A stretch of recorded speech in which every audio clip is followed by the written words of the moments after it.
Regular CM కాదు, renewal CM. నెల నెల రెన్యువల్ కావాలంటే ఆడ పైసలు పెట్టాలి, లేకపోతే నడవదు. నేను షబ్బీర్ అలీ సాబ్ చెప్పిండు పాపం. షబ్బీర్ అలీ సాబ్ నిన్న నిజాయితీగా చెప్పిండు. ఏమన్నాడు? పైసలు తీసుకొని కాంగ్రెస్లో ఆయన అన్ని అమ్ముకుంటారు అని చెప్పిండు. వాస్తవం. ఆ రోజు కోమటిరెడ్డి వెంకటరెడ్డి గారు చెప్పిండు 50 కోట్లకు పీసీసీ అధ్యక్ష పదవి అమ్ముకున్నారని. మరి ఇప్పుడు ముఖ్యమంత్రి పదవి కూడా అమ్ముకున్నారు కాబట్టి రాహుల్ గాంధీ కూడా ఏమి చేయలేని అశక్తతలో ఉన్నాడు. మీనాక్షి నటరాజన్ గారు సిన్సియర్ లీడర్, ఆమె పాపం. ఆమెకి ఇక్కడ ఇన్ఛార్జ్ ఉంటే రేవంత్ రెడ్డితో ఏదో మొత్తానికి ఏదో పంచాయతీ పడ్డది. నువ్వు ఇట్లా గరీబోల ఇండ్లు గులగొట్టకని చెప్పిందట ఆమె. గరీబోల ఇండ్లు గులగొట్టక మంచి పద్ధతి కాదు. గా మూసీ పేరు మీద, హైడ్రా పేరు మీద నాశనం చేస్తున్నావు, పార్టీకి చెడ్డ పేరు వస్తున్నది, నువ్వు చెయ్యకు అని చెప్పిందట. పగబట్టిండు. పగబట్టి ఏం చేసిండు? మోక కోసం చూసిండు. ఆయనతో బీజేపీలకు ఉప్పందించిండు. ఆమె నామినేషన్ కూడా ఎగరగొట్టిండు. ఆమె మీద దొంగ కేసు పెట్టిండ్రు. పెట్టి ఆ కేసు ఆయనతో వాళ్ళకు ఉప్పందించి ఆమె నామినేషన్ ఎగిరిపోయేటట్టు చేసిండు. గిసొంటోడు, సొంత పార్టీలకే న్యాయం చేయనోడు రాష్ట్రానికి న్యాయం చేస్తాడా? అందుకే నేను కోరేది మిమ్మల్ని అందరిని ఒకటి, మీ ఎమ్మెల్యే గురించి ఎక్కువ మాట్లాడి, ఇంకో వాళ్ళ గురించి ఎక్కువ మాట్లాడి నోరు ఖరాబ్ చేసుకునే అవసరం లేదు. మళ్ళీ కేసీఆర్ గారు రావాలి అంటే బూత్ల వారీగా 262 పోలింగ్ బూత్లుంటే ఏ బూత్లో ఆ బూత్ అధ్యక్షుడు, ఆ బూత్ కార్యవర్గమే మీరే కథానాయకులు కావాలి.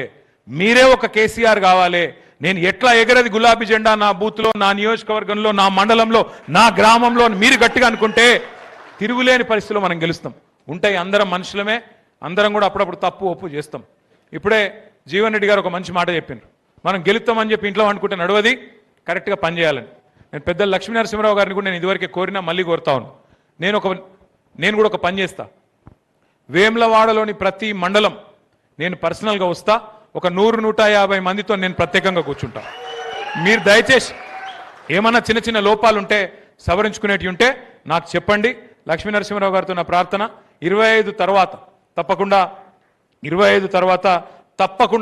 100% నేను కూడా ప్రతి మండలానికి వస్తాను. మేడిపల్లి, కతలాపూరు, మీ వేములవాడ, కోనరావుపేట, మీ రుద్రంగి, అన్నిటికీ చందుర్తి, అన్ని మండలాలకు నేను కూడా వస్తా. జీవన్ రెడ్డి గారు కూడా వస్తారు. మీతో కూర్చుంటాం. కూర్చొని సాధక బాధకాలు, ఇట్లా మైకులలో ఉపన్యాసాలు చెప్పేది ఏం లేదు.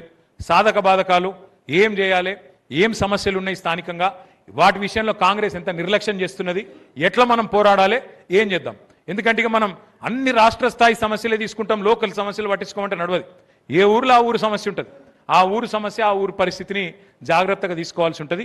ఆ రకంగా ముందుకు పోదాం. ఒక ముఖ్యమైన మాట లక్ష్మీనరసింహరావు గారితో కూడా నా ప్రార్థన ఏంటంటే, సోషల్ మీడియాలో కొద్దిగా మీ వేములవాడలు వీక్ ఉన్నారు. మీరు ఏమనుకోవద్దు ఈ విషయం నేను అంటున్నాను. మీకు కూడా అకౌంట్ చక్కగా లేదు, మీ లచ్చనకు కూడా చక్కగా అకౌంట్ లేదు. ఆయన మా మామయ్యతోడు వరుసకు కాబట్టి నాకు నడుస్తుంది, నేను ఏదో పడితే అది అనొచ్చు. అల్లుడు కాబట్టి అధికారం ఉంటుంది. నేను వారిని కూడా కోరేది ఏంటంటే, దయచేసి సోషల్ మీడియాలో మనం పెంచాలి. ఎందుకంటే ఇప్పుడు జీవన్ రెడ్డి గారు ఒక మాట అన్నారు, యూత్ కనెక్ట్ కావాలి. ఇవాళ రేపు యూత్ పేపర్లు చదువుతలేరు, టీవీలో వార్తలు చూసే ఓపిక లేదు. ఏం చెప్తాను, ఇట్లా ఫోన్ పట్టుకొని ఇట్లా ఇట్లా ఇట్లా ఇట్లా, అంతేనా? మరి అందులో మనం లేమనుకో, మనం కూడా గిట్లే అయిపోతాం. కాబట్టి నా ప్రార్థన, దయచేసి ఇక్కడికి వచ్చిన సోదరులందరితో కూడా నా రిక్వెస్ట్, ఎవడు పోలీసు ఏం బీకలేడు మిమ్మల్ని, అది కూడా చెప్తున్నాను నేను. వాళ్ళకు కూడా ఎరికే 2 ఏళ్ల తర్వాత మళ్ళా గులాబీ జెండా ఎగురుతుంది, మళ్ళా ఖచ్చితంగా కేసీఆర్ ప్రభుత్వం వస్తుంది. వాళ్ళకు కూడా తెలుసు. సగం మందికి సమజ్ అయింది, సగం మందికి గాలే. ఆ సగం మంది సమజైన వాళ్ళు మిగతా వాళ్ళకి చెప్పుకుంటారు, ఆలదాలు చెప్పుకుంటారు. మనం భయపడే అవసరం లేదు. పోస్టు పెడితే భయం, పోస్టు పెడితే వాడేమంటాడో వీడేమంటాడో ఎవడేమనేది లేదు. బరాబర్ బాజాప్తా తెలంగాణకుండే ప్రజాస్వామిక లక్షణమే అది. ఎంత పెద్దోడైనా గల్లావట్టి నిలదీసిన గడ్డ ఇది. ఒకనాడు నిజాం సర్కారునే